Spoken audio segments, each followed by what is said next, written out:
Okay boys and girls, girls and boys, एकदम प्यारे प्यारे बच्चे, मेरे रसगुल्ले बच्चे, सुनो मेरी बात ध्यान से, प्यार से, अच्छे से, है ना। ओके गुंडप्पा सुन। एक्चुअली अब हम क्या पढ़ने वाले हैं, तो पहले एक बार याद दिला दूं, ब्रांच अकाउंट अपन कर रहे हैं, उसमें डिपेंडेंट ब्रांच हमने पूरा कंप्लीट कर लिया है। इंडिपेंडेंट ब्रांच इसलिए जानबूझकर मैंने चार्ट 1 ओपन करके रखा जो था। इंडिपेंडेंट ब्रांच आज हम पढ़ना शुरू करेंगे। सो इंडिपेंडेंट ब्रांच में होता क्या है, पहले आपको ये बता दूं बेटा। बेसिकली इंडिपेंडेंट ब्रांच में कहाँ पर है, अभी हमको कहाँ तक आना है, ये यहां तक हम आ गए थे, होलसेल प्राइस मेथड देखा था, है ना। तो अभी हेडिंग लिखिए इंडिपेंडेंट ब्रांच। इंडिपेंडेंट ब्रांच, अरे ready.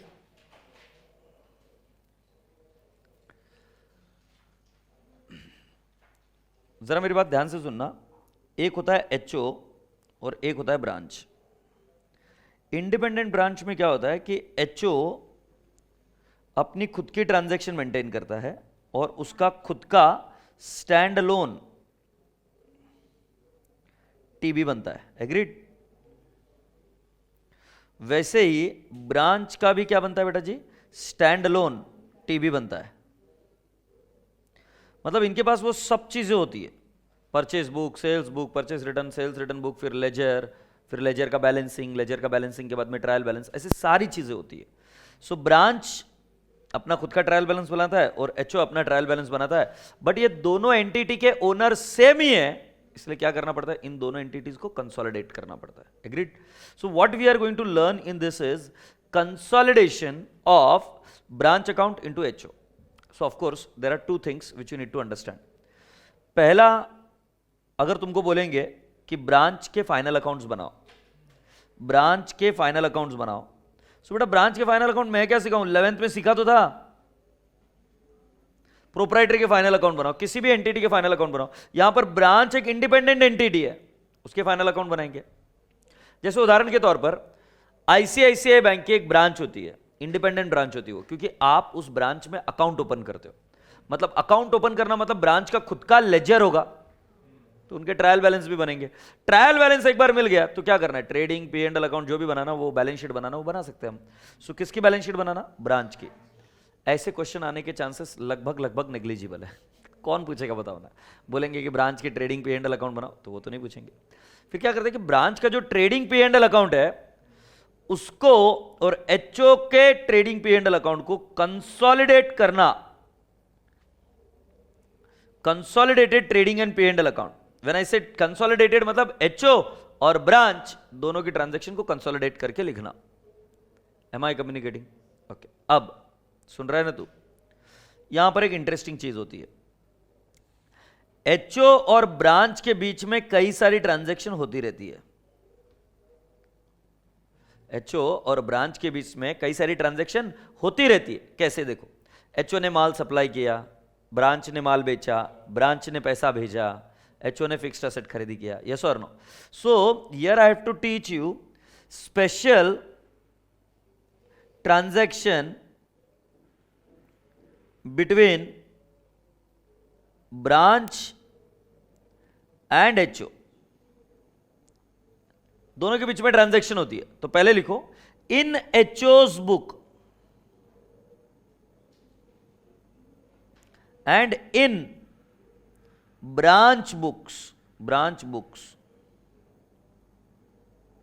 In HO's book and in branch books. HO की बुक्स में बेटा जी आप अकाउंट बनाते हो ब्रांच अकाउंट। जैसे ही ब्रांच अकाउंट बोला तुमको किसकी याद आएगी, डेटर्स मेथड।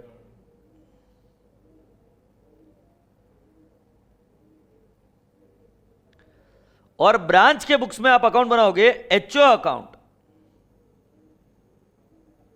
ये फर्स्ट टाइम आप सीख रहे हो। ये दोनों account equal and opposite balance दिखाएंगे। मतलब ब्रांच बोलेगी कि एचओ तुमको पैसा देना है, तो एचओ बोलेगा ब्रांच को कि तुमसे पैसा आना है। So both will show equal and opposite effect. एक बोलेगा रिसीवेबल है तो दूसरा बोलेगा पेएबल है। Am I communicating?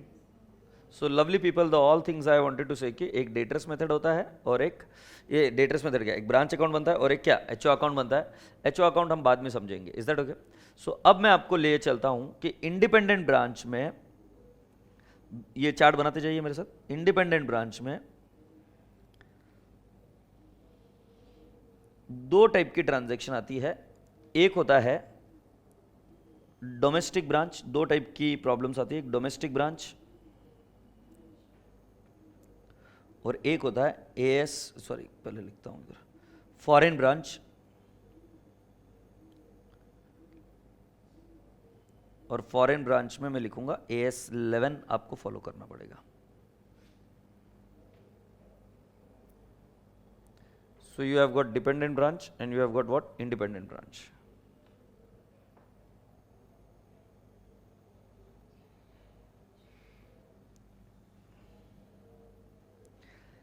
एक है डिपेंडेंट ब्रांच और एक है इंडिपेंडेंट ब्रांच। इंडिपेंडेंट ब्रांच में क्या है बेटा जी? डोमेस्टिक ब्रांच और कौन सा? Foreign branch. Foreign branch will follow which standard? AS11।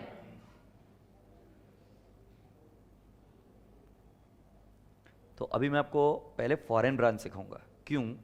क्योंकि फॉरेन ब्रांच सीख रहे हो तब तुम डोमेस्टिक ब्रांच की भी अकाउंटिंग कैसे होती है पता चलता है। और फॉरेन ब्रांच की जो एडजस्टमेंट है वो कम होती है क्योंकि इसमें AS11 पर ज़्यादा एडजस्टमेंट आती है। तो इसमें हमारा फायदा क्या है कि हम ब्रांच अकाउंटिंग भी सीख रहे हैं और AS11 का इंप्लीकेशन भी सीख जाएंगे, क्योंकि इधर AS11 पर ज़्यादा फोकस है। और जब आप ये सीख रहे हो उसके बाद में डोमेस्टिक ब्रांच के बाद आएंगे तो उसमें और कुछ नई एडजस्टमेंट आपको दूंगा तो वो आपको समझनी होगी, बट वो जीरो से सही नई एडजस्टमेंट नहीं सीख रहे हो क्योंकि आप यहाँ पर थोड़ा कुछ सीख चुके होगे कि कंसोलिडेशन कैसे होता है। Are you ready? Okay, so now let's understand. So write down first one, AS11। एक चीज ध्यान रहे कि मैं AS11 पूरा नहीं पढ़ा रहा हूँ रिविजन बैच में। I am only going to talk this AS11 from the point of foreign branch, branch account के पॉइंट ऑफ व्यू से मैं बोलूंगा। सो AS11 बेसिकली किस पर डील करता है? तो AS11 डील करता है कि जो आपकी फॉरेन करेंसी ट्रांजैक्शंस होती है उन सभी को कन्वर्ट करना डोमेस्टिक करेंसी में या रिपोर्टिंग करेंसी में। So for example, if I buy a product in dollar, I will not be able to report that product in dollar in my financials. I'll have to convert it into what? Rupees, the reporting currency. Is that okay? So boys and girls, let's write down, one is reporting currency. Reporting currency. तो इसको क्या लिखूंगा मैं? currency in which financial statements are prepared.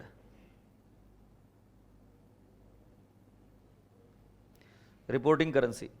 Currency in which financial statements are prepared is called as what? Reporting currency. Say yes. And then you have got the next is foreign currency. Foreign currency. Any other currency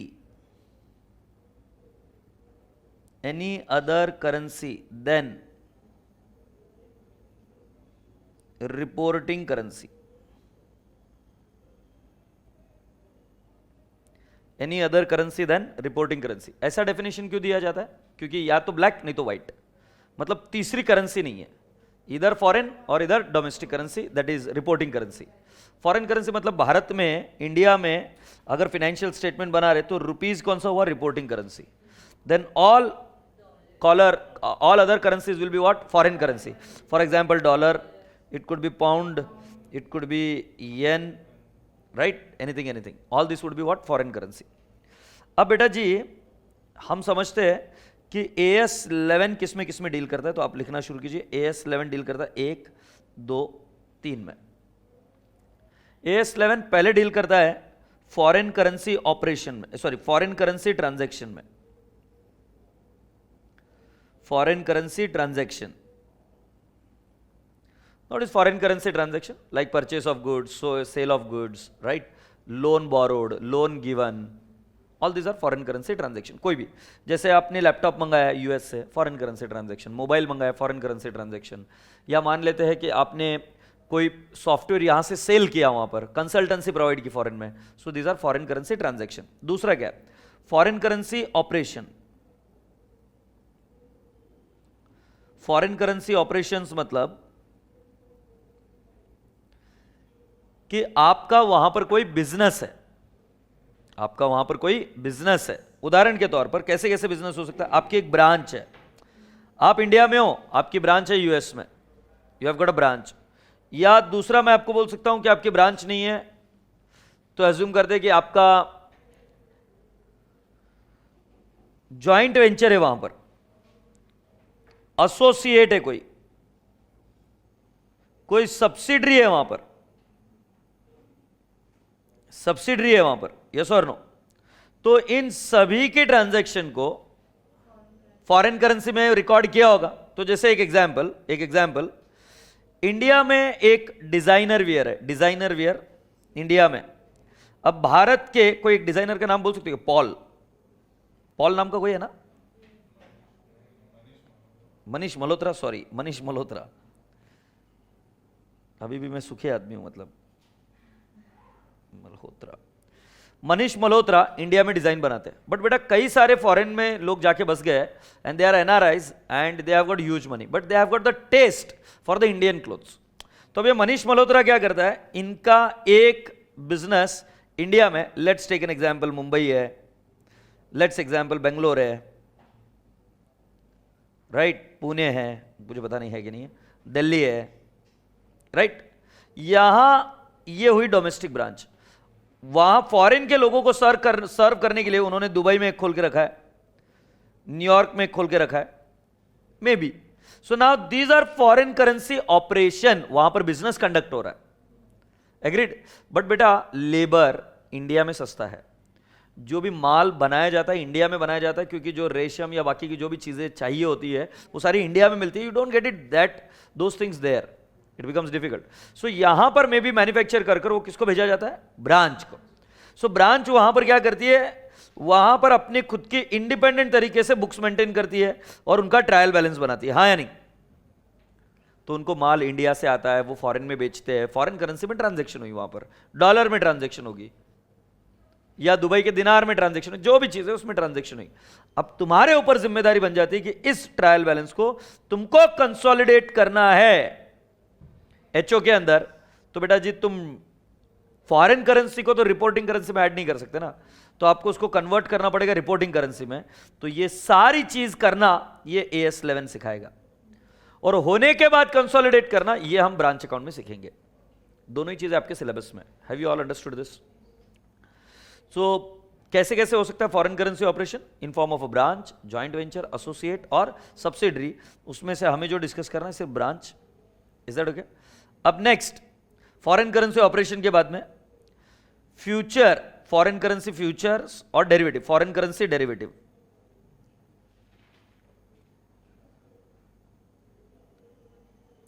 foreign currency derivative. तो ये standard 3 हिस्सों पे काम करता है। ये standard कितने हिस्सों पे काम करता है? 3। अगर आप रेडी हो तो मैं आगे ले चलता हूं। अब मैं आपको बताता हूं कि क्या क्या चीजें होती है। रेडी हो? सुनो बेटा, एक्सचेंज रेट होती है एक क्या होता है? Exchange rate. एक्सचेंज रेट मतलब जैसे एग्जाम्पल दूं, $1 इज इक्वल टू ₹70, ये एक्सचेंज रेट हो गई, एग्रीड। अगर मैं कहूं कि ये एक्सचेंज रेट दी 31 मार्च 19 को, तो इसको मैं नाम दूंगा क्लोजिंग रेट, मतलब the rate, exchange rate existing on the balance sheet date is called as closing rate. फिर नेक्स्ट, अगर मैं आपको कहूं 1/4/18, इसको बोलेंगे ओपनिंग रेट, मतलब साल के शुरुआत की रेट। The exchange rate existing as on the beginning of the year is called as what? Average rate, sorry opening rate. फिर एक आएगा average rate, 31 March, sorry 1 April 18 से लेकर 31 मार्च 19 तक जो भी रेट आपकी रहेगी उसको हम क्या बोलेंगे? Average rate. उसको हम क्या बोलेंगे? Average rate. Now you will ask me what is the average rate? Average rate वो रेट होती है जो रेट पूरे पीरियड के दौरान जो रेट्स होती है उसकी एवरेज निकालना, उसको एवरेज रेट बोलते हैं। अब एवरेज रेट रियल लाइफ में यूज नहीं होती, तुम पूछोगे सर हमें क्यों सिखाया जा रहा है? क्योंकि बेटा एकेडमिक्स में आपको मैं ये तो नहीं बोल सकता आज की तारीख की रेट कितनी, कल की कितनी, परसों की कितनी, तरसों की कितनी।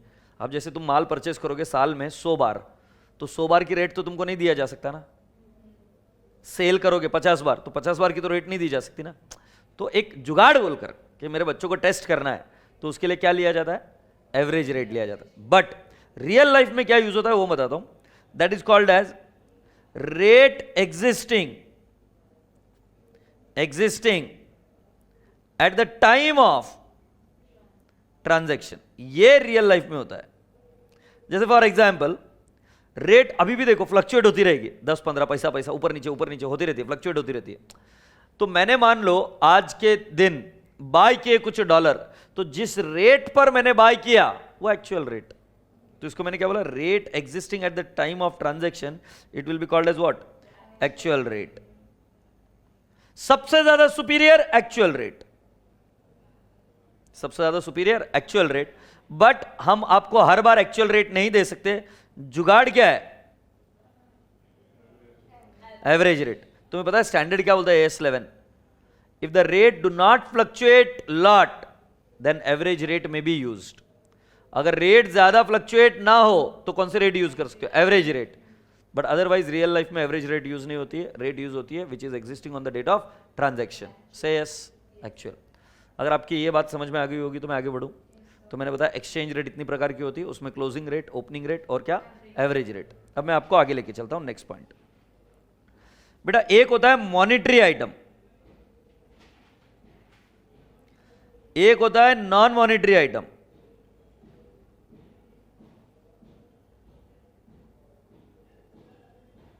ठीक है? और एक होता है इनिशियल रिकॉग्निशन। Initial recognition. तो सुनिए तो सही, अजी सुनिए तो सही।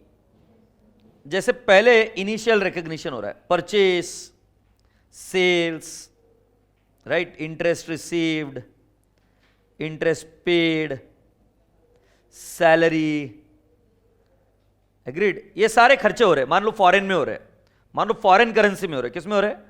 Foreign currency, agreed. अच्छा, अब ये ट्रायल बैलेंस में भी अपनी जगह बनाएंगे। ट्रायल बैलेंस में किस नाम से जगह बनाएंगे? Purchases, sales, wages, salary, stationery, right, electricity, सारे फॉरेन करेंसी में, मान ले डॉलर में। अब इसको कन्वर्ट करना है आपको, तो किस में कन्वर्ट करना है? रुपीज में।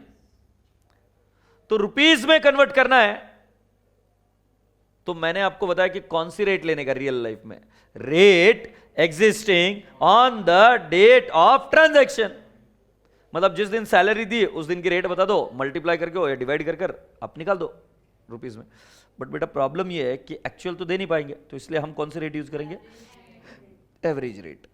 मतलब कभी भी ध्यान में रखना कि जो इनिशियल ट्रांजैक्शन है वो सारी इनिशियल ट्रांजैक्शन आप कौन से रेट से रिकॉर्ड करोगे? Average rate. अभी इधर एक ट्रिक दूं क्या? किसी को बताना मत कि मैंने दी है ट्रिक। ट्रिक है इनकम और एक्सपेंस एवरेज रेट ले लो। इनकम और एक्सपेंस एवरेज रेट। बट इसके कुछ एक्सेप्शन है। कई बार इनकम और एक्सपेंस में वो आपको एक्चुअली भी दे देंगे कितना है। पूरी क्लास का ध्यान इधर, अभी 1-2 मिनट लिखने के पहले इधर मैं दे दूंगा टाइम, इधर देख लो। परचेसेस क्या है? डेबिट साइड में दिखेगा एक्सपेंस, सेल्स इनकम दिखेगा। तो इसको क्या मानेंगे हम? परचेस और सेल्स को क्या, कौन से रेट से मानेंगे? Average rate. But if goods are sent to a branch, goods are sent to what? Branch. तो ये ट्रांजैक्शन तो वहां पर नहीं हुई ना, ये ट्रांजैक्शन तो मैं यहां से वहां पर भेज रहा हूं माल, तो मुझे तो पता है ना इंडियन रुपीज में कितना है। वो वहां पर रिकॉर्ड करेगा डॉलर में। कौन? ब्रांच। क्योंकि ब्रांच के ऊपर कंपलसरी उसको बोला गया है कि जब तक तुम हमारे कंट्री में काम करोगे तुम्हें सारी ट्रांजैक्शन डॉलर में रिकॉर्ड करनी पड़ेगी। तो वो गुड्स रिसीव्ड को भी डॉलर में लिखकर भेजेगा। बट अपन थोड़ी ना येड़े, अपन नहीं भेजा है ना माल, तो अपन उसको किस में कन्वर्ट कर देंगे? रुपीज। बट रुपीज में कन्वर्ट करेंगे या हमें ऑलरेडी पता है? ऑलरेडी पता है। So will take actual rate. तो एग्जामिनर देगा आपको एक्चुअल रेट। तो किसके एक्चुअल रेट लेना? Take actual rate for transaction between, very good बेटा, बिटवीन HO एंड ब्रांच। तो कोई भी ट्रांजैक्शन हो सकती है, उसको कन्वर्ट मत करते बैठना। ब्रांच की मजबूरी है उसको फॉरेन करेंसी में रिकॉर्ड करना, क्योंकि ब्रांच डॉलर में ही फाइनेंशियल स्टेटमेंट बनाता है। बट जब हमारे पास वो फाइनेंशियल्स आएंगे तो हम देखेंगे अरे ये तो हमने ही भेजा है, अरे ये तो हमको ही रिटर्न आया था, अरे इसकी सैलरी तो हमने ही पे की थी, तो जितना पे किया उतना ही लिखो ना।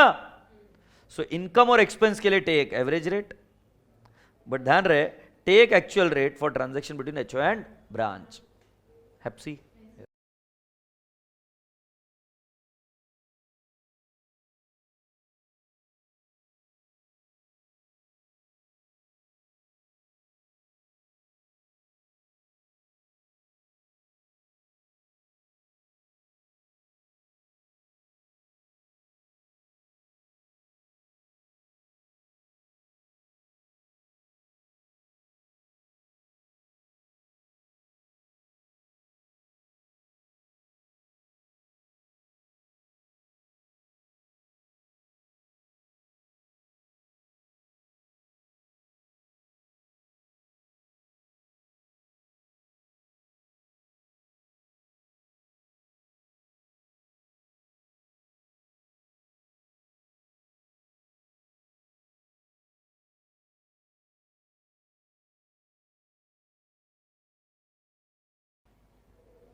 नाउ सुन सुन सुन सुन सुन साहिबा सुन, बहुत भारी वाली चीज़ बता रहा हूँ भैया, सुन रहे हैं ना तू, कितनी प्यारी वाली चीज़ बता रहा हूँ। मैं क्या बोल रहा हूँ कि आपके ब्रांच के ऑपरेशंस दो टाइप के होते हैं, एक है इंटीग्रल और एक है नॉन इंटीग्रल।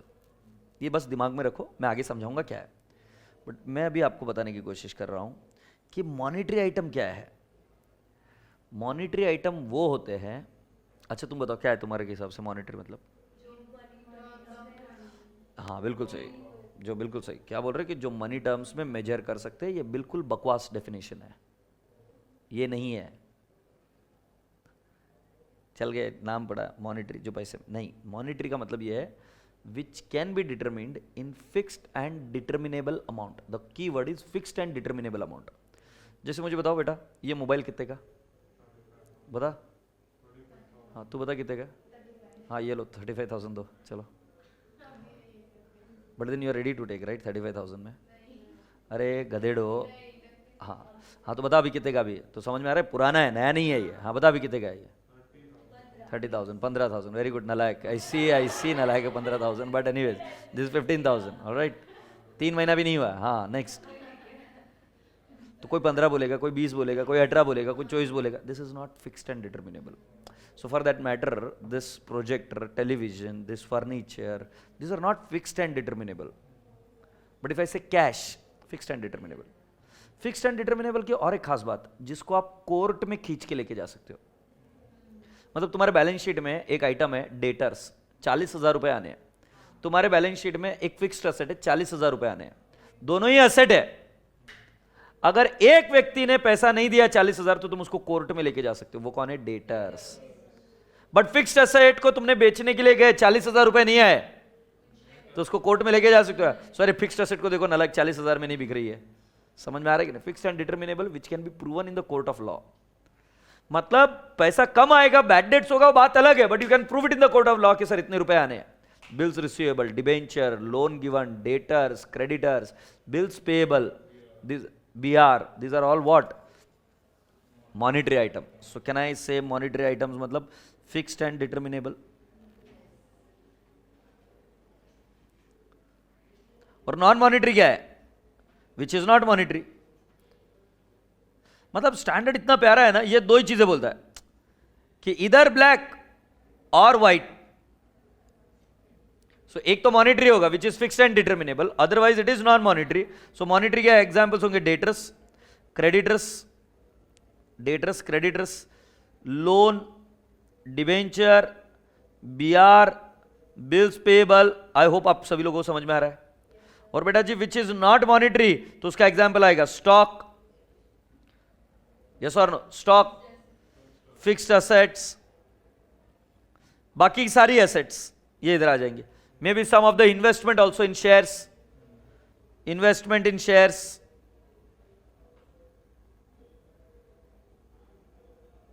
ठीक है, एक ट्रिक बताऊं क्या? मॉनिटरी और नॉन मॉनिटरी आइटम कौन से होते हैं? ये बैलेंस शीट आइटम्स होते हैं। मतलब जब मैंने बोला ना परचेज, सेल्स, ये सब चीजें, ये इनकम और एक्सपेंस। और बैलेंस शीट आइटम क्या होते हैं? बैलेंस शीट आइटम्स क्या होते हैं? इधर मॉनिटरी और नॉन मॉनिटरी। जब इधर तक बात पहुंच गई है तो क्या मैं आपको आगे लेके चलूं? अब चीजों को हम जोड़ना शुरू कर रहे हैं। Branch is divided into again two parts. मतलब ये कौन सी ब्रांच? Foreign branch.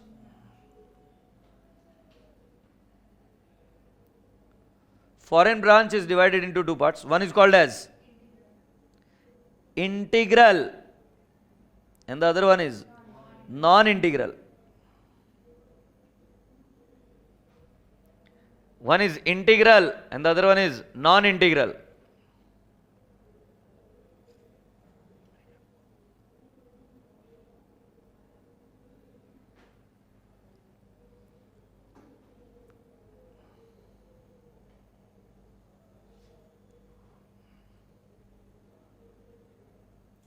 इंटीग्रल और नॉन इंटीग्रल का मीनिंग समझने के बाद मैं आपको बता दूं कि इन दोनों का ट्रीटमेंट अलग होता है। और एग्जाम में ये एक वर्ड आपका पूरा अकाउंटिंग ट्रीटमेंट चेंज कर देगा। और वो एक भी मार्क नहीं देगा, एक भी मार्क नहीं देगा। अगर तुमने नॉन इंटीग्रल ऑपरेशन को इंटीग्रल के तरीके से सॉल्व किया तो वो एक भी मार्क नहीं देगा, एक भी नहीं देगा। मतलब तुम बोलोगे सर कुछ तो सही है, मैं रहा तो मैं तो नहीं दूंगा, क्योंकि तुमको बेसिक ही नहीं समझा है। सो इंटीग्रल ऑपरेशंस क्या होता है और नॉन इंटीग्रल क्या होता है, मैं तुम्हें समझाता हूं। मैं AS 11 में ये दो कॉन्सेप्ट डील किए हुए, उसकी वजह से मैं समझा रहा हूँ। बट ध्यान रहे कि ये मैं इतने डेप्थ में नहीं जा रहा हूँ। AS 11 जब होगा आपका रेगुलर बैच में, जब आपने किया होगा तब आपने डिटेल में समझा होगा। इंटीग्रल क्या होता है कि as if the business is conducted from India only in the foreign entity. ये नहीं समझ में आ रहा है तो मैं आपको एक उदाहरण देता हूं, तब आपको समझेगा। ये देखो, अभी एक एंटिटी है पुणे में, ठीक है। लेट्स टेक एन एग्जांपल, काका हलवाई। ये है एक्चुअली काका हलवाई है तिलक रोड पर, ठीक है ना। अब ऐसा अज्यूम करो कि एक कंट्री है, कर सकते हो। और एक दूसरा कंट्री है जिसका नाम लिखेंगे हम लाल बहादुर शास्त्री रोड, LBS। इधर भी काका हलवाई है, इधर भी काका हलवाई है, यस और नो। तो जब ये दो एंटिटी तुम्हारे पास है, एक तिलक रोड पर है और एक लाल बहादुर शास्त्री रोड पर है, यस और नो, ये दो आपके काका हलवाई हो गए अलग अलग जगह पे। मैं आपको बता रहा हूं, ये पूना HO जो है ना, ये पूरा इधर बैठकर ही उसको कंट्रोल कर रहा है। मतलब ये ब्रांच कुछ भी डिसीजन अपने बेसिस पर नहीं लेती। इनको माल यहां से आता है, ये सेल करते हैं, सेल करने के बाद में पैसा तुरंत इधर जमा करा देते हैं, सारा का सारा। हाँ या नहीं? मैं क्या बोल रहा हूं समझ में आ रहा है क्या? जैसे ये देखो, इधर क्या हुआ, सारा परचेसेस कहां से हुआ? From HO। फिर सेल मनी, सेल किया लाल बहादुर शास्त्री रोड पर, sale money is transferred to HO। मतलब कैसे होता है, इसको क्या बोलेंगे पता है? ये सेलिंग पॉइंट। बट इसकी कोई आइडेंटिटी नहीं है, ये सिर्फ सेलिंग पॉइंट बोलकर हमने खड़ा किया है। इसको कंट्रोल पूरा यही सिटी कर रहा है। अगर पुराना वाला एग्जाम्पल याद होगा तो तुम्हें पता है कि पॉल नाम का एक, या वो मनीष मल्होत्रा नाम का एक डिजाइनर था। वो डिजाइनर फॉरेन में जो भी ब्रांच ओपन करके रखा है वो सेलिंग पॉइंट के लिए करके रखा है। उधर ऐसा कुछ नहीं है कि कोई मैन्युफैक्चरिंग होता है, कोई परचेसेस होता है, कहीं और बाहर से कोई ट्रांजैक्शन करते हैं, हम किसी और से बाय करते हैं, नहीं। सिर्फ जो लोग इंडिया में नहीं बाय करने के लिए आ सकते, उनको माल पहुंचाने के लिए हमने क्या किया, इधर से माल उधर भेजा और वो लोग वहां पे माल बेच रहे हैं। एम आई कम्युनिकेटिंग और नॉट? यस। अब नॉन इंटीग्रल का देखते हैं। नॉन इंटीग्रल क्या होता है? Non integral is an independent. For example, मुझे बताओ भारत में कौन है? ओला है क्या? अच्छा मुझे बताओ, ओला में इन्वेस्टमेंट किसने किया? अच्छा, इंडियन कंपनी की है कि कोई बाहर की कंपनी? ओला में इन्वेस्टमेंट बाहर की कंपनी का। सो किसी फॉरेन इन्वेस्टर ने पैसा इन्वेस्ट किया किसके अंदर? ओला के अंदर। फॉर दैट मैटर और एक कंपनी है, वो काय नाव त्याचं? काय नाव? काय फ्लिपकार्ट। फ्लिपकार्ट कौन ओन करता है? वॉलमार्ट। तो वॉलमार्ट फ्लिपकार्ट को ओन करता है या उसमें इन्वेस्टमेंट किया है? समझ आ रहा है? अब मुझे बताओ, ये ओला की भारत की ट्रांजैक्शन पूरी इंडिपेंडेंट है कि नहीं है? इधर प्राइसिंग क्या रखना है, किधर से पैसा उठाना है, क्या करना है, सारा इंडिपेंडेंटली करते है कि नहीं? ये यहां पर पैसा क्यों इन्वेस्ट करके रखा इस फॉरेन एंटिटी ने? Just as a sake of investment. है नहीं? मी काय बोलते समझ में आ रहा है? तो बेटा जी अब आपको समझना ही पड़ेगा, there is no other option. एक होता है कि आपका ही धंधा आप उधर बढ़ाकर कर रहे हो, और दूसरा होता है कि आप धंधा नहीं कर रहे हो यार, तुमने उसको इंडिपेंडेंस दिया कि तू तेरे हिसाब से कर, तू लोकल लेवल से माल उठा सकता है, तू लोकल लेवल में माल बेच सकता है, तू लोकल लेवल पर बोरिंग कर सकता है, तुझे हमें पूछने की जरूरत नहीं, तू इंडिपेंडेंट एंटिटी है। हम सिर्फ कुछ जो ओनर्स है तुम्हारे, उनमें से कुछ ओनर हमें, और हम मेजॉरिटी हो सकते हैं। समझ आ रही बात ध्यान में? सो यहां पर ओनर भी रहने के बावजूद भी ये ओला अपना काम इंडिपेंडेंटली कर रहा है। ऐसे कई सारे एग्जांपल्स है। फ्लिपकार्ट एक एग्जांपल हुआ। अमेजॉन इंडिया का operation is controlled by the foreign entity, but still it does the work independently. इधर का इधर बाय करना, इधर का इधर सेल करना, कभी लोन लगा तो इधर का इधर लोन उठाना, मतलब सारी पॉलिसीज डोमेस्टिक मार्केट के हिसाब से गवर्न होती है। बट इधर ये मनीष मल्होत्रा के केस में उधर क्या चल रहा है उसके बेसिस पर नहीं, हमको इधर प्रॉफिट होएगा कि नहीं होएगा उसके बेसिस पर सारा काम होएगा। और क्या होता है कि इधर ओला अगर पैसा कमाए तो ये पैसा अपने पास ही रखेगा, इधर क्या है कि पैसा जैसे ही कमाए भेजो इधर। तो इससे क्या होता है कि मैं बताने की कोशिश, इंटीग्रल मतलब as if you are conducting the business there, just that तुम डायरेक्टली माल नहीं भेज रहे हो, कोई एक एंटिटी में पैसा माल भेज रहे हो और वो कर रहे हो। और नॉन इंटीग्रल में क्या होता है कि नहीं, तुम एक अलग एंटिटी है वो, और वो अपना इंडिपेंडेंटली काम करे, वी आर जस्ट इन्वेस्टर। अब इन्वेस्टर मतलब मैं रिलायंस इंडस्ट्रीज में इन्वेस्टर हूं, तो क्या मैं उनके धंधे को मैनेज कर रहा हूं? क्या नहीं, वो उनका इंडिपेंडेंटली कर रहे हैं, राइट? बट मुकेश अंबानी और Reliance industries one and the same. You getting my point? Integral kind of stuff. हालांकि उसको उस एंगल से मत देखो, मैं तुम्हें बताने की कोशिश क्या कर रहा हूं, इंटीग्रल में सब कुछ यहीं से मैनेज होता है, नॉन इंटीग्रल में इट इज नॉट मैनेज्ड। अब मैं आपको क्या बता रहा हूं, इंटीग्रल ऑपरेशन में क्या क्या होता है देखिए। ये इधर लिखो इंटीग्रल, और इधर क्या लिखो? Non integral. अब मेरे साथ लिखना शुरू कीजिए। इंटीग्रल में फॉरेन करेंसी ट्रांजैक्शन, जैसे for example income and expense, income and expense you are going to take it at average rate. Income and expense you are going to take at average rate. Sir दोनों जगह में? बिल्कुल बेटा, दोनों जगह पे average rate. Next, goods send to HO, actual rate.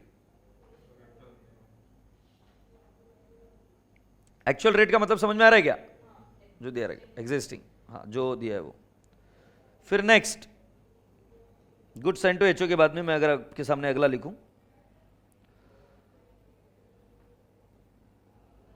Debtors, creditors, bills payable, bills receivable. In other words, can I not write down monetary item?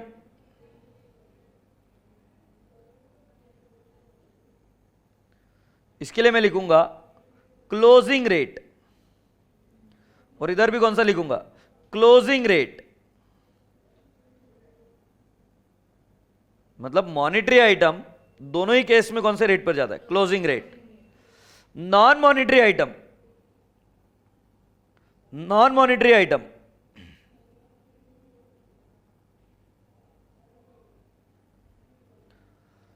Non monetary item में बेटा मैं लिखूंगा carried at historical cost, for example fixed asset. और दूसरा carried at fair value, for example inventory. Inventory का देखो आप क्या रूल फॉलो करते हो? कॉस्ट और NRV which ever is lower, तो उधर फेयर वैल्यू पर लेते हो तुम। सो बेटा इन्वेंट्री वगैरह जो फेयर वैल्यू पर लिया जाता है, जैसे investment, non monetary item, investment in shares, तो उस केस में it is carried at fair value. Agreed? So जो हिस्टोरिकल कॉस्ट में जाता है तो उसके लिए लिखेंगे हम ओरिजिनल रेट। ओरिजिनल रेट मतलब जितने में बाय किया वो वाली रेट। तो जाहिर सी बात है उसके ऊपर का डेप्रिसिएशन भी ओरिजिनल रेट पर ही आएगा। बट जो फिक्स्ड एसेट है इसमें नॉन इंटीग्रल में it is going to follow closing rate, और डेप्रिसिएशन भी क्लोजिंग रेट। सरकार अभिनंदन, ये फर्स्ट पॉइंट पता चला कि जहां पे डिफरेंस है, मेजॉरिटी बच्चों को पता ही नहीं चलता इंटीग्रल और नॉन इंटीग्रल में क्या फर्क है। तो नॉन इंटीग्रल में फिक्स्ड एसेट क्लोजिंग रेट पर जाते हैं और इंटीग्रल में fixed asset is carried at historical cost, original cost. Yes और नो? तो डेप्रिसिएशन भी किस रेट पर जाएगा? Original rate. से yes. And carried at fair value inventory you should carry forward it at which rate? Closing rate.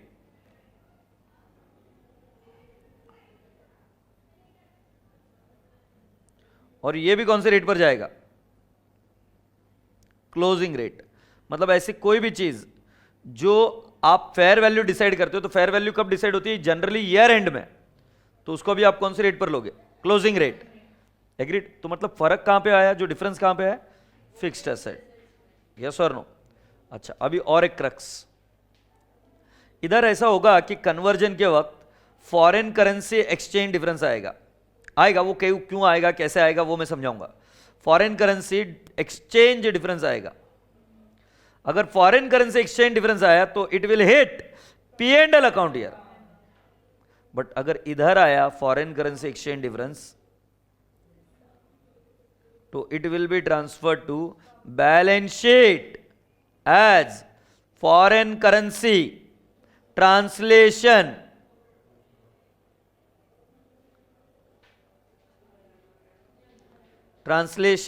Reserve. समझाऊं वापिस? दो फर्क हो गए। फिक्स्ड एसेट कौन से रेट पर है? यहां पर इंटीग्रल में हिस्टोरिकल कॉस्ट, ओरिजिनल रेट, और वहां पर closing rate. Depreciation historical cost, ये क्लोजिंग रेट। और आगे जब जाएंगे foreign currency exchange difference P and L account and foreign currency translation reserve में जाएगा। फॉरेन करेंसी एक्सचेंज डिफरेंस एक पी एंड एल अकाउंट और दूसरा कहां जाएगा? Balance sheet. और उसका नाम क्या देंगे? Foreign currency translation reserve. I hope you getting my point. अब बेटा बच्चों को मेजर कंफ्यूजन यहां पर क्या होता है कि वो क्या लगता है उसको कि ठीक है ना, मेजॉरिटी तो सही करके आ गया, बट अगर मैं पेपर चेक कर रहा तो मैं मार्क्स नहीं दूंगा। क्यों नहीं दूंगा? क्योंकि बच्चे को समझा ही नहीं कि दोनों में फर्क क्या है। स्टैंडर्ड कितना विद्वान है देखो AS11। मैं आपको बताता हूं कि क्यों इतना बड़ा फर्क है। बेटा मुझे एक बात बताओ, मैं ये वॉलेट 150 रुपए में खरीदता हूं 150 में, और मैं इसको सेल कर देता हूं 190 में, तो प्रॉफिट आएगा। मैं इसी वॉलेट को 150 में बाय कर 120 में बेचता हूं, तो लॉस कहां हिट करेगा? P and L account. बोलने का तात्पर्य है कि जब तुम धंधा कर रहे थे ना, मतलब तुम यहां बैठकर तुम्हारी फॉरेन एंटिटी को कंट्रोल कर रहे हो, पूरा धंधा तुम ही कर रहे थे यहां पर बैठकर, तो इधर होने वाला जो कोई भी फॉरेन करेंसी ट्रांजैक्शन की वजह से का लफड़ा है, it will all hit your P and L account only. नहीं तो लोग क्या बोलते हैं पता है क्या तुझे? कि नहीं, लोग क्या बोलते हैं कि सर हम वहां पर धंधा खोलकर बैठे, फॉरेन करेंसी ऊपर नीचे हो रही है, तो हमारे पी एंड एल अकाउंट की क्यों आट लगा रहे हो तुम? हमारे ईपीएस को क्यों चेंज कर रहे हो? ईपीएस भी चेंज होगा ना, when profit changes EPS changes. Earning per share change हुआ, पी रेशियो चेंज होगा, पी रेशियो चेंज होगा, तुम्हारे मार्केट प्राइसेस का वैल्यूएशन चेंज होता है। तो लोग क्या बोलने के पहले कि सर वो फॉरेन करेंसी ऊपर नीचे होएगी, उससे सारा भेंडी तुम हमारे पी एंड एल अकाउंट की वाट लगाते हो। हाँ या नहीं? जैसे सॉफ्टवेयर इंडस्ट्री, फार्मास्यूटिकल इंडस्ट्री, मतलब ये पेट्रोलियम इंडस्ट्री, उधर कुछ हुआ, आग उधर लगी, अपन बराबर कर रहे इधर। फॉरेन करेंसी रेट उधर कुछ तो आग लगा कि वो स्ट्रांग हो गई या वीक हो गई, और बैंड इधर बचती है, इनके पी एंड एल अकाउंट को हिट जाते रहता है। Have you all understood? But ये कब पी एंड एल अकाउंट को ऐसा हिट जाएगा? When it is an integral. But दूसरे केस में हमने सिर्फ इन्वेस्टमेंट किया है सर, तो फिर वो पी एंड एल अकाउंट को हिट करना मतलब, अगर मान लो मैं कल को एक घर लेकर खरीद के रखता हूं दुबई में, एग्रीड, या मैं घर लेकर रखता हूं किसी एक कंट्री में, अब उस घर की वैल्यू ऊपर नीचे हो रही है या फॉरेन करेंसी ऊपर नीचे हो रही है, उससे मेरे पी एंड एल अकाउंट को हिट जाएगा, तो यार ये तो गलत है। तो जब तुम्हारा इन्वेस्टमेंट है, you are not managing it, तब उन्होंने कितना दिमाग लगाकर बोला कि नहीं, it should go and hit what? Foreign currency translation reserve. अब लॉजिक समझ में आ रहा है ऐसा क्यों है? ये कोई छोटा मोटा डिफरेंस नहीं है, ये पी एंड एल अकाउंट को जाता है, ईपीएस की बैंड बजा देता है या ईपीएस को इंप्रूव कर देता है, बट ये ईपीएस को हिट नहीं करेगा क्योंकि ये पी एंड एल अकाउंट में नहीं जाएगा। सही, यस और नो? सो लवली पीपल, अब एक क्वेश्चन की तरफ रुक करने के पहले एक बार पूछ लो, क्या मॉनेटरी आइटम कौन से होते हैं? Determinable, non monetary, which is not monetary, agreed. अच्छा मुझे एक बात बताओ, जो भी आप कन्वर्जन करोगे तो कैसे कैसे करोगे? पहले इंटीग्रल का बताओ। फॉरेन करेंसी में जितनी भी होने वाली इनिशियल रिकॉग्निशन की ट्रांजैक्शन, एक्चुअल रेट और एवरेज रेट, बराबर है ना? इनकम एक्सपेंस सारे एवरेज रेट। अच्छा, जो मॉनेटरी आइटम है उसमें दो, नहीं मॉनेटरी एक ही, डेटर्स क्रेडिटर्स वगैरह ये सब कुछ चीजें फिक्स्ड एंड डिटर्मिनेबल। कौन सी रेट? Closing rate. और non monetary item fixed asset, original rate, उसके ऊपर का डिप्रिसिएशन, ओरिजिनल रेट। और अगर मैं ये कहूं non monetary which is carried at fair value, inventory, कौन सी rate? Closing rate, fixed asset, original rate, yes और नो। और यही तो फर्क इधर हो गया, किसमें? नॉन इंटीग्रल में। हम फिक्स्ड एसेट को कौन सी रेट पर लेते हैं? Closing rate. अच्छा, उसके बाद में डिप्रिसिएशन भी क्लोजिंग रेट। अच्छा, इधर का जो फॉरेन करेंसी एक्सचेंज डिफरेंस आता है वो कहां हिट मारता है? P and L account. किधर? नहीं पी एंड एल नहीं, किसमें? मॉनेटरी, मॉनेटरी नहीं रे टिल्ल्या, इंटीग्रल। और नॉन इंटीग्रल में कहां हिट मारेगा? Foreign currency translation reserve. Do all appreciate? अच्छा, एक और लास्ट बात बता दो, झंपुड़िया, goods sent to branch, actual rate जितने में भेजा उतना है ना? शाबाश। पेज नंबर बता गुड़िया।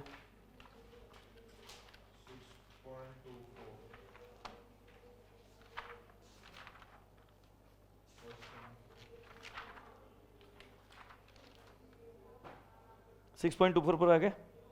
Yes, are you ready? अब सुनते हैं मेरी बात।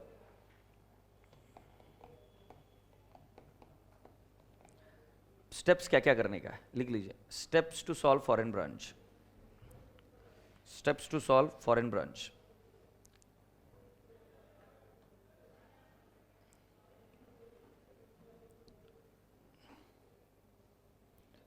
Okay, step number 1, prepare the final trial balance of branch in foreign currency. Prepare the final trial balance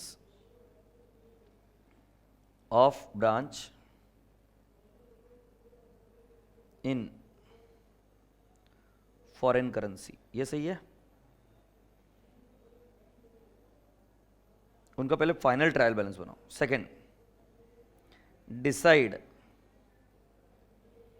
if branch is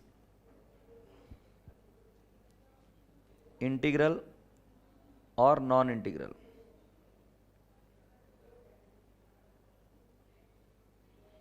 In exam it will be given,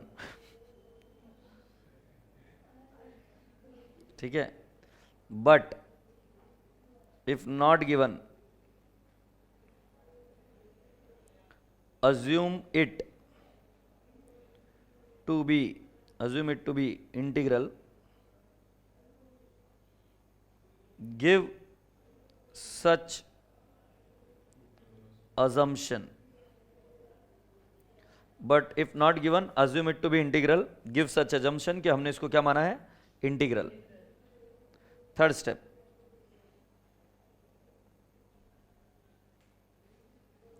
convert the trial balance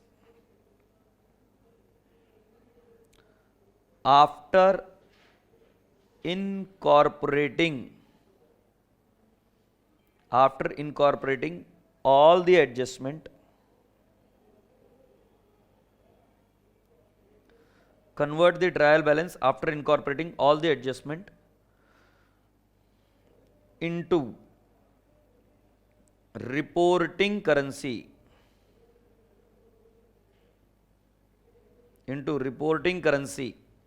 convert the trial balance after incorporating all the adjustment into reporting currency, हम convert कर देंगे। Fourth, foreign currency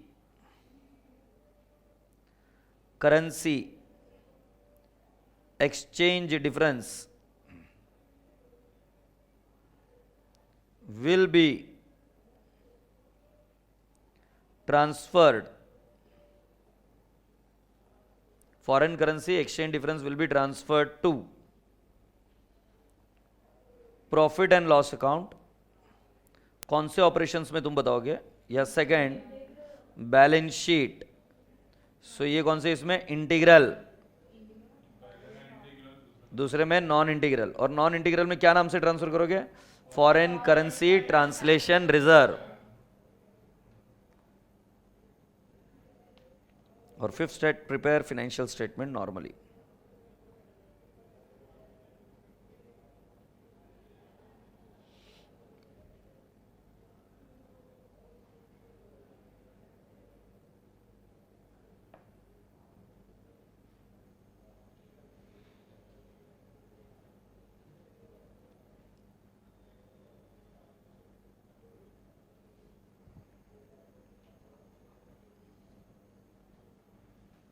Are you ready? Can we go ahead? Yep, here we go. Jhampudi. So question number 4th is what you need to come down to. Question number 4th.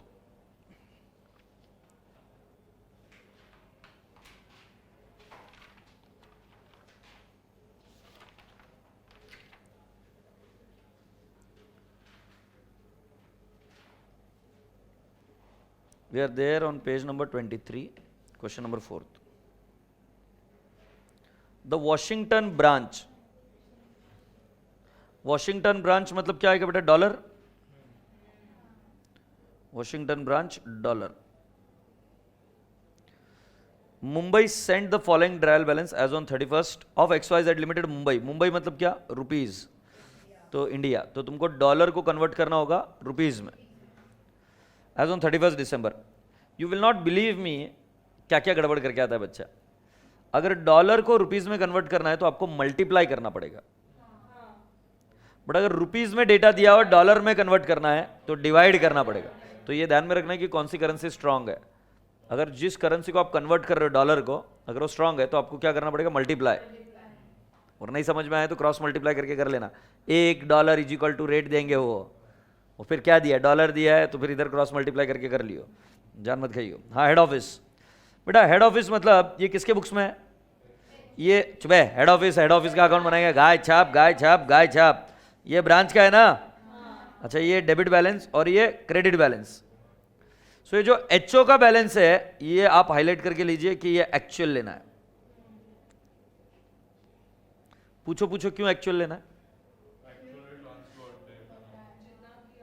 अरे ये कितना simple है, actual क्यों लेना है, क्योंकि जैसे branch HO का अकाउंट बनाती है वैसे एचओ ब्रांच का अकाउंट बनाता है। तो ब्रांच को एचओ का अकाउंट बनाया होगा तो उन्होंने डॉलर में बनाया। ये रुपीस कैंसिल करो, ये प्रिंटिंग मिस्टेक है, डॉलर में बनाया ना, हाँ या ना।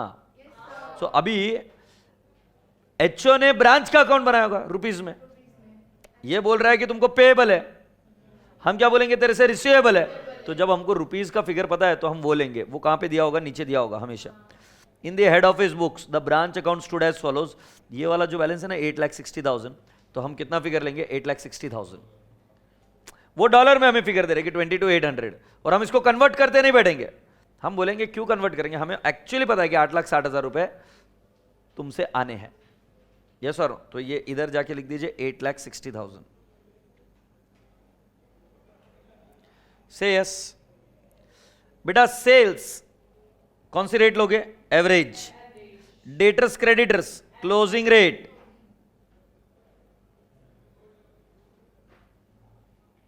Machinery, it depends upon what kind of operation it is. If you are assuming integral, original rate. If you are assuming non-integral, closing rate. तो मैं assume कर रहा हूं integral, so मैं कौन सी रेट लूंगा, original rate.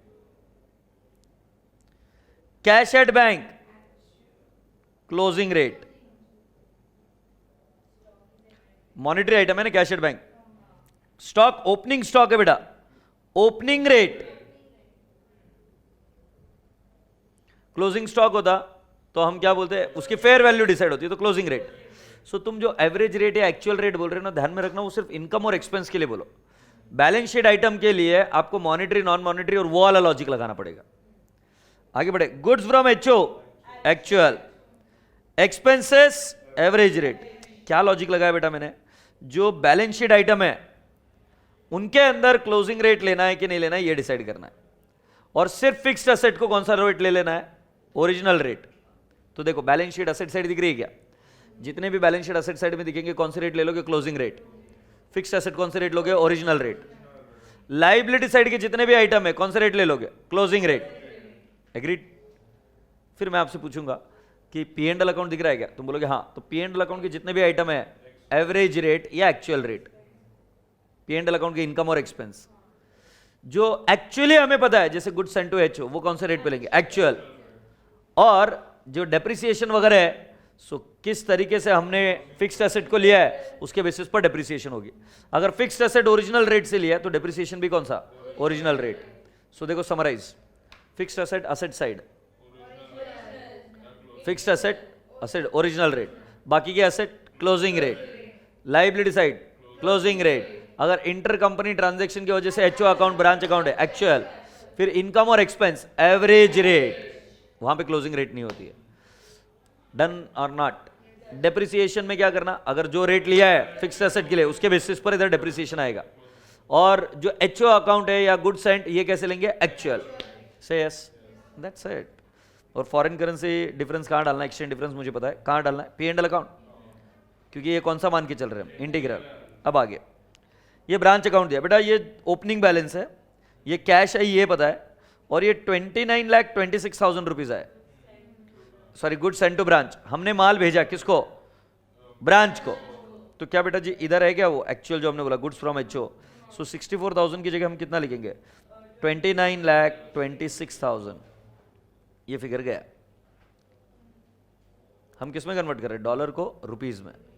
सो दो एक्चुअल लेना तो सिखाया मैंने। अब आगे, goods are sent to branch at cost plus 10% and the branch sells goods at invoice price plus 25%. लिख लो नालायक एडजस्टमेंट।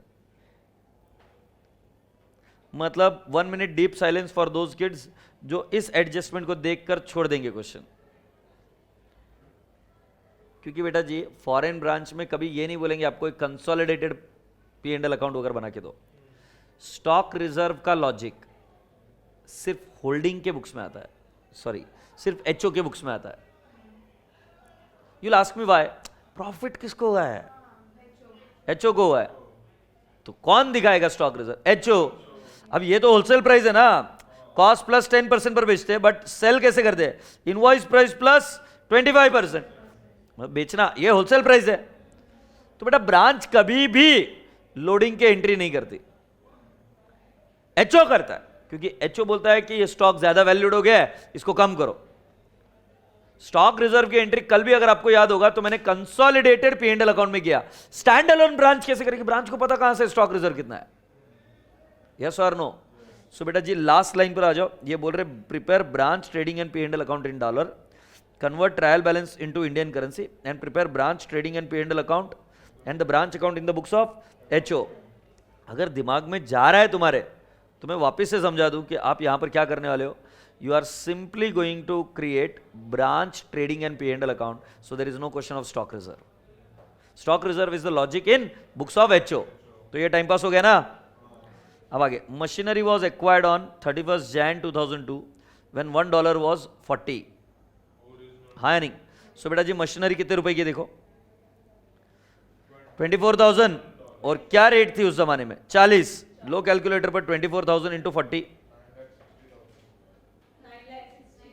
9,60,000। यस और नो? ये भी गया। अब आगे बढ़ते हैं बेटा। रेट्स ऑफ एक्सचेंज वर 1 जनवरी, ये किसके लिए जाएगा? Opening stock. 31 दिसंबर जहां जहां पर जो लिखा था क्लोजिंग रेट, और ये क्या है? एवरेज रेट, जहां जहां पर हमने एवरेज लिखा है। आगे, machinery is depreciated at 10%। So depreciation के लिए रेट कौन सी होगी? 40%। और सॉरी 40% नहीं, 40 rupees. And the branch manager is entitled to commission of 5% on the profits of the branch. एक क्वेश्चन पूछूं, ब्रांच मैनेजर कहां बैठता है? ब्रांच में। ब्रांच कहां है? वॉशिंगटन। वॉशिंगटन वाले को हम क्या बोलेंगे? तेरे को कमीशन डॉलर में देंगे कि रुपीस में? डॉलर में। तो तुम्हें क्या लगता है हम उसको बोलेंगे सुनना भाई कि हम तेरा प्रॉफिट है ना डॉलर का रुपीज़ में कन्वर्ट करेंगे और फिर रुपीज़ में जो प्रॉफिट आएगा उस पर तेरे को कमीशन देंगे, तो क्या वो मानेगा क्या? वो कमीशन किस में मांगेगा? डॉलर। सो बेटा जी इधर तो एग्जामिनर बहुत दयालु है, उसने पहली लाइन में लिख दिया prepare trading and P and L account in dollar. बोला कि नहीं बोला? देख ये क्यों बोला है पता है क्या? कमीशन निकालने के लिए यही प्रॉफिट काम आएगा। बट अगर ये लाइन काट भी दे हम तो भी बनाना पड़ेगा, क्योंकि वो ब्रांच मैनेजर है, वो मानेगा नहीं कि तुम उसको ऐसे बत्ती दोगे कि हम एक काम करेंगे तेरा कन्वर्ट करेंगे पूरा फिनेंशियल्स इंडियन रुपीस में और फिर तेरे को और कमीशन देंगे। वो बोले जा भाई जा, तू मेरे को डॉलर में दे कितना प्रॉफिट हुआ उसके बेसिस पर बात खत्म कर। यस और नो? आगे बढ़ते। और फिर उसी ट्रायल बैलेंस को कन्वर्ट करना पड़ेगा किस में? इंडियन करेंसी में। और फिर prepare branch trading and P and L account and branch account in the head office books. इसमें एक आध दो एडजस्टमेंट्स और है जो मैं आपको प्रॉब्लम के साथ में समझाऊंगा। Is that okay? ऑलराइट। सो पहला क्या करना है? 11th के बच्चे बनोगे पहले। नो, पहले 11th के बच्चे, और 11th के बच्चों को ट्रायल बैलेंस दिया हुआ है। सो मेरा बच्चा क्या बनाएगा? Trading and P and L account in dollar. So लिखिए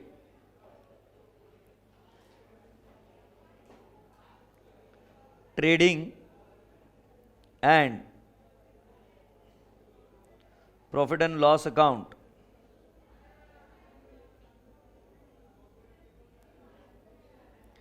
इन dollars. Trading and P and L account in dollars. अरे नलायक को नाक मत कटाना मेरी और तुम्हारी खुद की दोनों की। कटाओगे क्या? तो जरा सोच के बताओ। पहला head office account trading P and L account में आता है क्या? आता है क्या?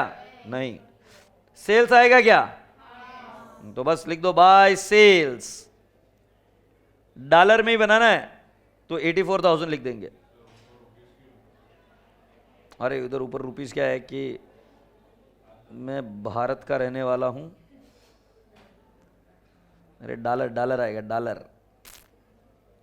ठीक है 84,000। नेक्स्ट डेटर्स क्रेडिटर्स नहीं आएगा। मशीनरी आएगा क्या? बट उसका डेप्री आएगा, टू डेप्री। कितना आएगा बेटा? 24,000 का 10% 2,400। सही है ना?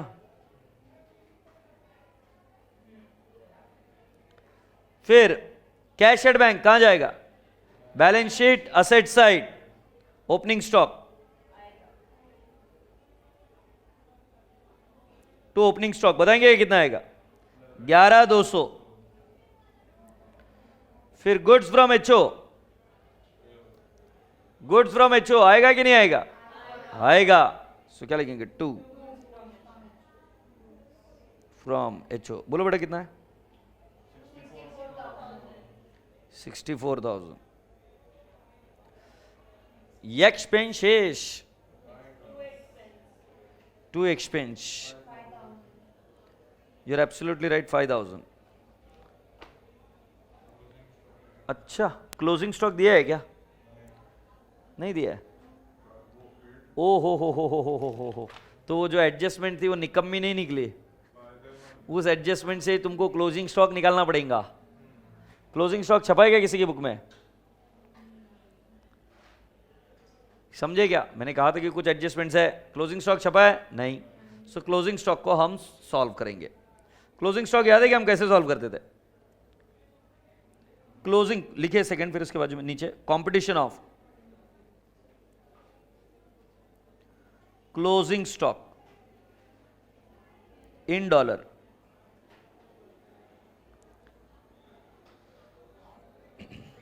ये देखो बेटा C plus P is equal to IP। ये होलसेल प्राइस को IP बोल रहे हैं बेटा, होलसेल प्राइस को IP बोल रहे हैं। Plus P is equal to selling price. जब मैं आपको बताऊं तो पहले माल कैसे भेजा? Cost plus 100%, 10%। कॉस्ट 10, 110, 110 के ऊपर 25% बोल रहे। यस और नो?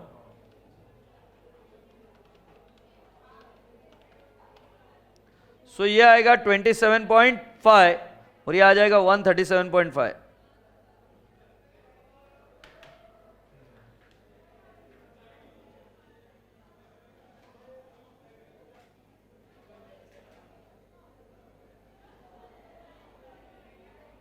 आ गया? अब क्लोजिंग स्टॉक निकालने के लिए तुमको ये पता है हमारा क्लोजिंग स्टॉक इस वैल्यू पर आने वाला है 110 पर, क्योंकि ब्रांच को यही वाली प्राइस पता है, इसको हम WP भी बोल सकते हैं। सो देखो बेटा हम क्या करेंगे, ओपनिंग स्टॉक एट IP या WP। बेटा कितना ओपनिंग स्टॉक है जरा चेक करके बता। Very good, 11,200 plus goods from HO 64,000, ये टोटल कितना हो जाएगा 75,200 है नहीं, less cost of goods sold at WP only, cost of goods sold at WP। तो बेटा कितना गुड्स सोल्ड है, सेल कितना दिया है 84,000। तो बेटा देखो इधर देखो, मैं 84,000 इधर लिखूंगा और इधर मेरे को WP निकालना पड़ेगा, क्योंकि WP में से WP लेस होगा। 84,000 इंटू 110 डिवाइड बाय 137.5। बेटा ये मैथ्स है, इसमें आप ऐसे भी ले सकते हो, into 100 divide by 125, answer same आएगा 67। यार है क्या? सो बेटा जी तुम्हारा क्लोजिंग स्टॉक कितना आया 8,000। Please calculate and be ready.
So बेटा जी अब हम क्या करने वाले, सुनो, इफ यू रेडी, हम यहां पर लिखेंगे बाय क्लोजिंग स्टॉक। लिखो बाय क्लोजिंग स्टॉक 8,000। बेटा फिर अभी आपका आएगा 2 GP 16,800, श्योर हो?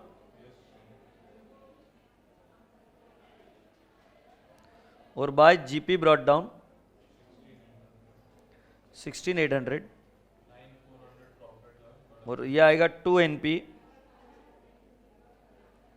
16,800 minus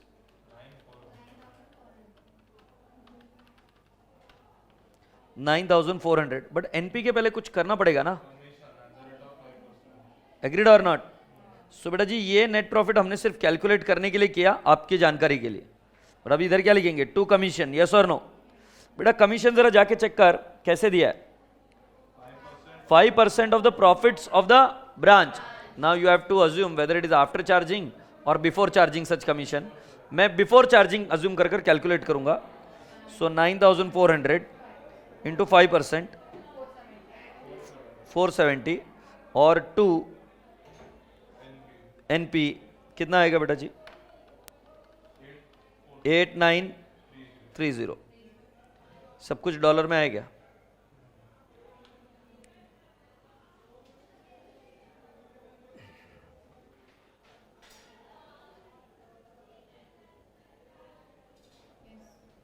If you have done with this, can we not go ahead?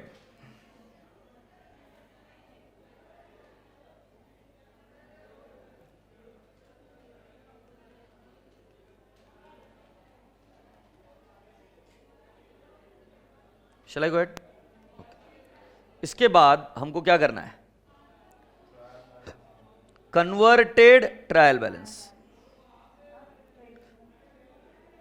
Converted trial balance as on what is the date 31 दिसंबर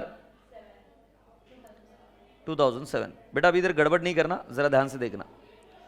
ये इधर आएगा डॉलर, ओ डॉलर नहीं, डॉलर नहीं, डॉलर नहीं, एक बार देख लेना फिर फॉर्मेट बनाना। इधर आएगा रुपीज, डेबिट और क्रेडिट, और इधर आएगा, अरे यार क्यों गड़बड़ कर रहा हूं, हाँ ठीक है कोई दिक्कत नहीं।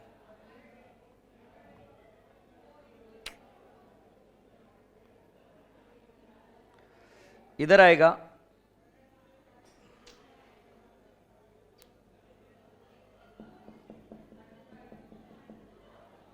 अरे मिटा रहा हूं भाई, मिट जाए यार, हाँ मिट गया मिट गया मिट गया। इधर आएगा एक्सचेंज रेट, और इधर आएगा डॉलर, डेबिट और क्रेडिट। आप सब लोग पहले ये बनाकर ले लो।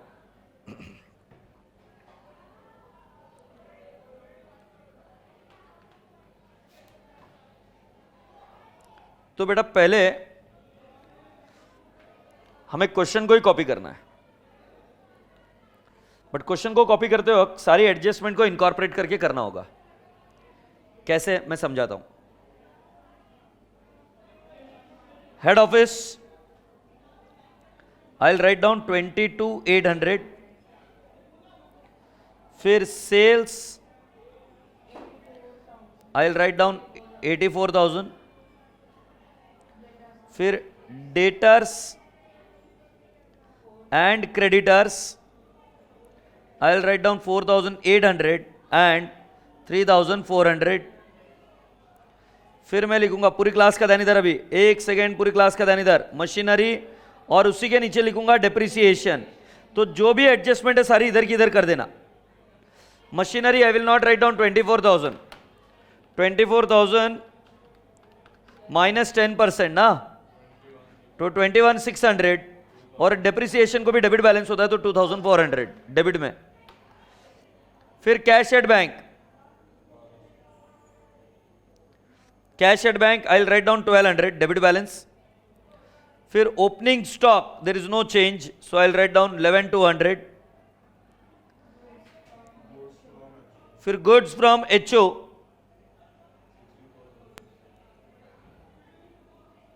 goods from HO I shall write down 64,000, and expenses I will write down 5,000. After that managers commission कितने डॉलर था, 470, और मैनेजर्स कमीशन पेबल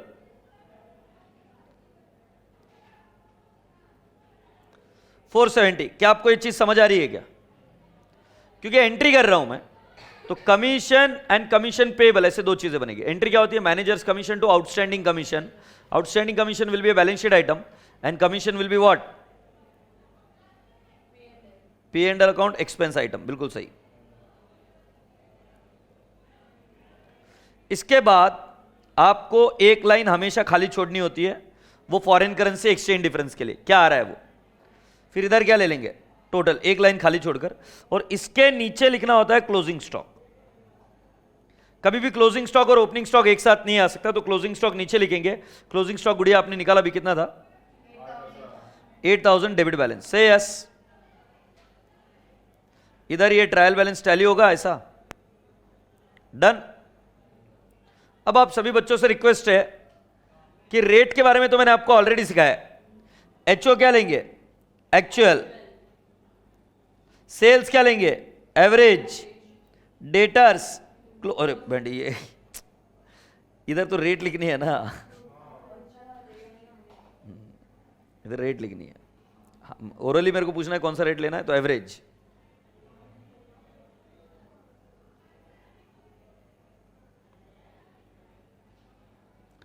यार बिल्ला ने सब कुछ सही बनाया यार। साले ने रबर नहीं समझा क्या रहता है रबर का इंपॉर्टेंस।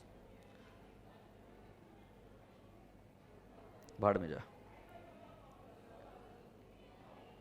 गया, गुड। अच्छा मुझे बताओ सेल्स कौन से रेट लेंगे बेटा? एवरेज, एवरेज रेट बताओ बेटा।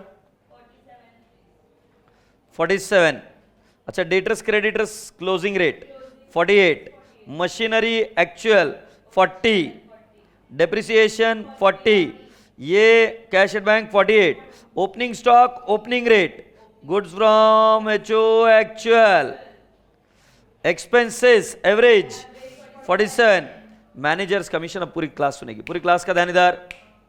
कुछ बच्चे ये बोलेंगे मैनेजर्स कमीशन एवरेज लेंगे और कमीशन पेबल क्लोजिंग लेंगे। मैं स्वीकार करता हूं ये भी सही है, बट मैं आपको और अप्रोप्रिएट ट्रीटमेंट बताता हूं।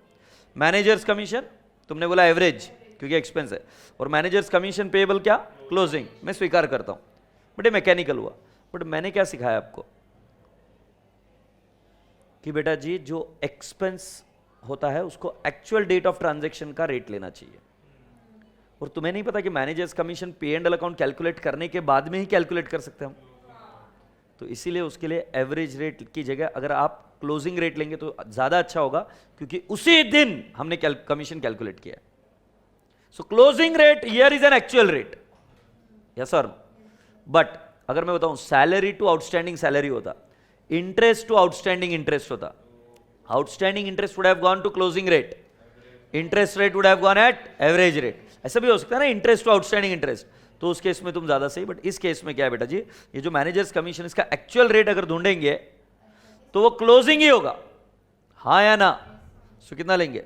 48, और ये भी कितना लेंगे? 48। प्लीज भगवान के लिए बोल रहा हूं, हर बार ऐसा सेम नहीं होगा 48 48। जैसे मैंने सैलरी का एग्जांपल दिया, इंटरेस्ट का एग्जांपल दिया, एक एवरेज से जाएगा और एक क्लोजिंग से जाएगा। से यस, एक क्लोजिंग स्टॉक क्लोजिंग 48, बोलो ना हाँ। यू विल नॉट बिलीव मी, बच्चे मिस्टेक कहां पे करते हैं? जो रेट है उसके मल्टीप्लिकेशन में बच्चा मिस्टेक करके आ जाता है, कैलकुलेशन एरर की वजह से पूरा आंसर रॉन्ग हो जाएगा। तो इसको बहुत सावधानी पूर्वक करना। तो आप सभी लोगों से रिक्वेस्ट है कि आप करिए। एचओ अकाउंट का बैलेंस मेरे को दिया था 8,60,000,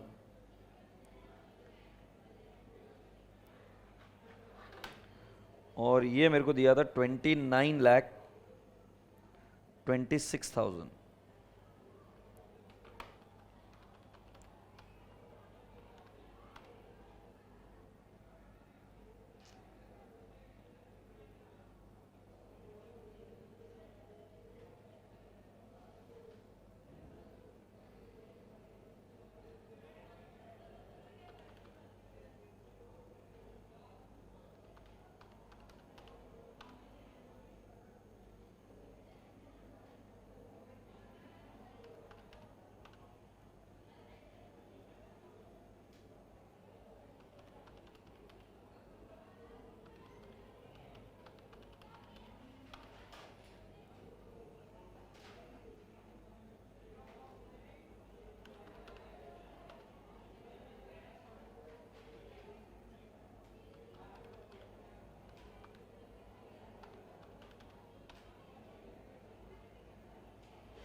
रफ में टोटल लिख रहा हूं, रफ में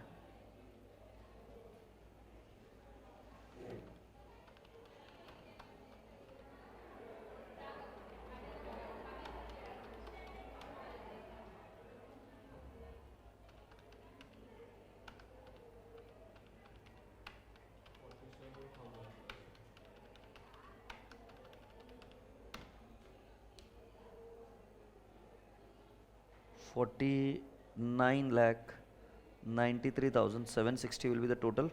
और यहाँ पर आएगा foreign currency exchange difference and it will be minus 49.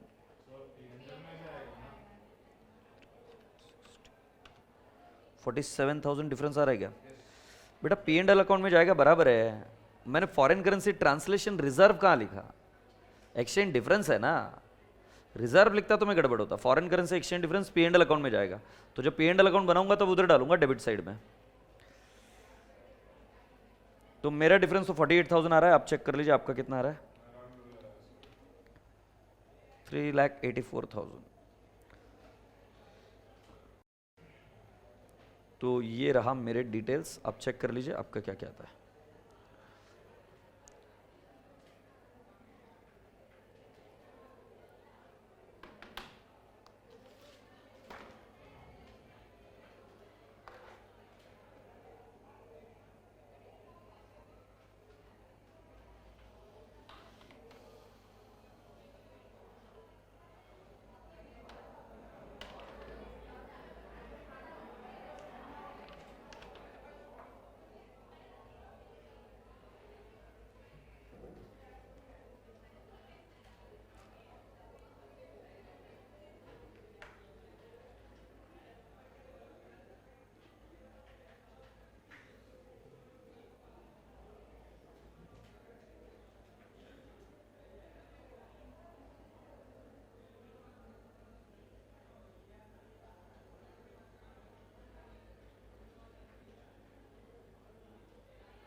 क्या बेटा?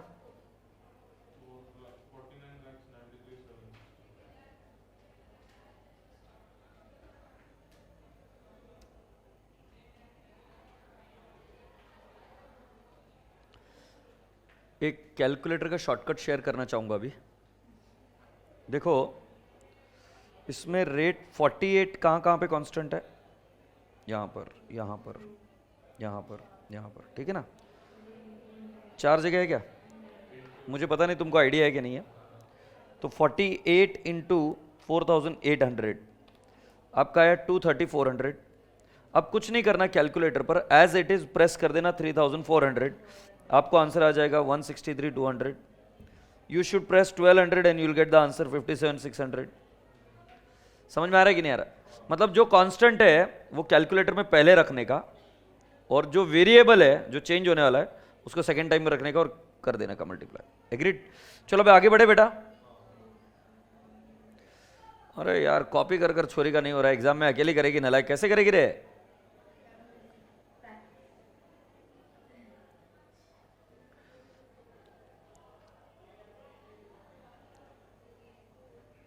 चले अभी आगे। लिखा ना outside the balance sheet, A outside the trial balance, तो डेबिट साइड में लिखा।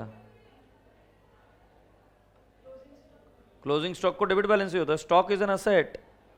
छोरी आज सोकर नहीं है ये दोनों लायक। सो नाउ लिखते हैं trading and P and L account. Trading and P and L account,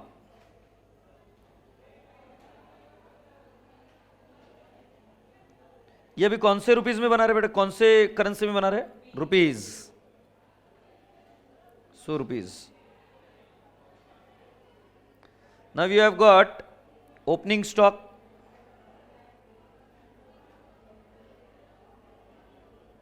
you have got purchases, you have purchases नहीं, goods from HO आएगा ना, goods from HO, by sales, by closing stock, और कुछ नहीं है ना इधर, 2 जीपी आ जाएगा। फिर ये bye GP brought down,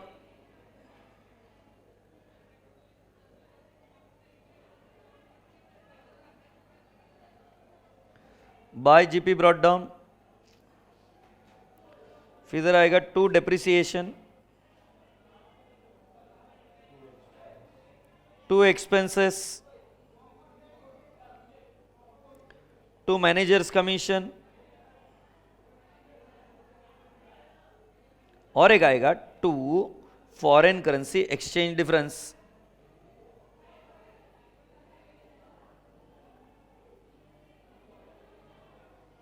foreign currency exchange difference, yes और नो।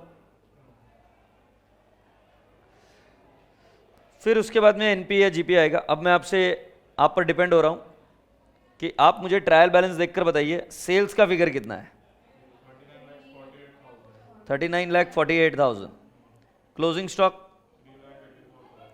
3,84,000। ओपनिंग स्टॉक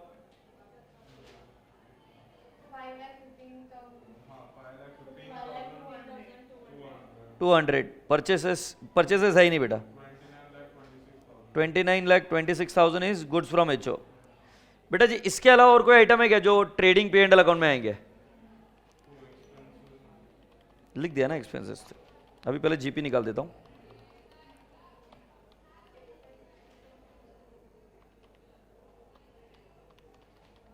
कितना है बेटा जीपी? 54। मेरा 890 800 आ रहा है। गौरबोर है क्या?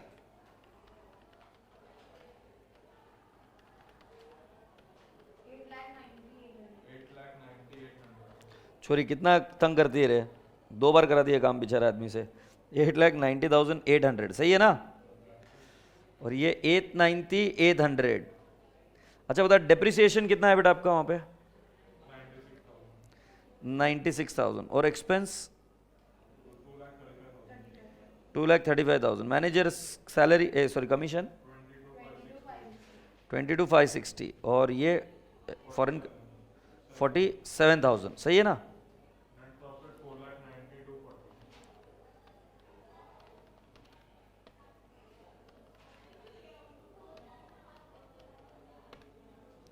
$492.40 आ रहा है क्या? 2 NP।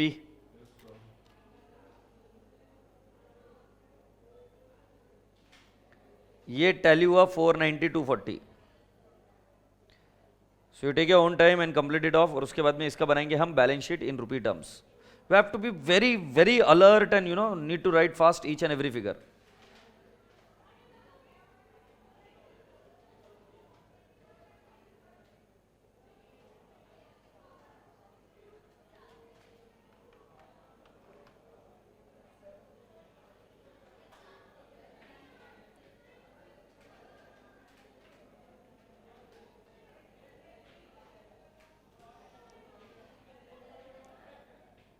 बैलेंस शीट बनाओ बेटा अभी। ओके सो बैलेंस शीट में जो एचओ अकाउंट है ना वो बैलेंस शीट में it will be shown like a capital, क्योंकि ब्रांच के लिए कैपिटल वही है। So can I not write down HO account here, HO's account, add net profit, फिर और आइटम क्या क्या आएंगे? क्रेडिटर्स, फिर outstanding managers commission.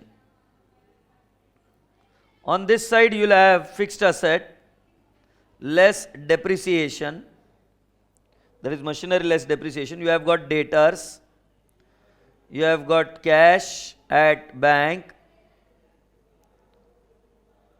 you have got closing stock as well here, and there is no other item apart from this, and your balance sheet should tally after that.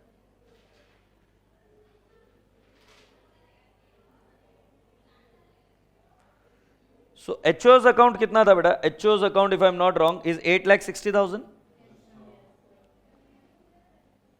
plus net profit 490 240. Creditors कितना है बेटा? 163,200. Managers commission कितना आया था बेटा? 22,560। Fixed asset gross value कितना है ये नहीं पता रहेगा ना तुमको। अच्छा डेप्रिसिएशन कितना है ये तो बता दो। 96,000। और फिक्स्ड एसेट कितने भाव का है? 9,60,000 आ रहेगा आउटर कॉलम। अच्छा ऊपर 960 तूने निकाल कर बताया, ओके। 8,64,000 ये आपके ट्रायल बैलेंस में दिख रहा होगा। 864 must be seen in your trial balance. हाँ बट बेटा जी मुझे वो प्रेजेंटेशन करते हो ग्रॉस में से डेप्रिसिएशन लेस करके दिखाना था, इसलिए मैंने ऐसे किया। या तुम्हारे पास दूसरा ऑप्शन क्या कि तुम डायरेक्टली नेट फिगर दिखाओ 8,64,000। नालायक को 864 में से वापस डेप्रिसिएशन मत माइनस कर देना, ना कटा गया होगे खुद की भी और मेरी भी। डेटर्स कितने हैं? कितना बता रहे बेटा? 230,400। कैश एट बैंक और closing stock? That's right. And if that be the case,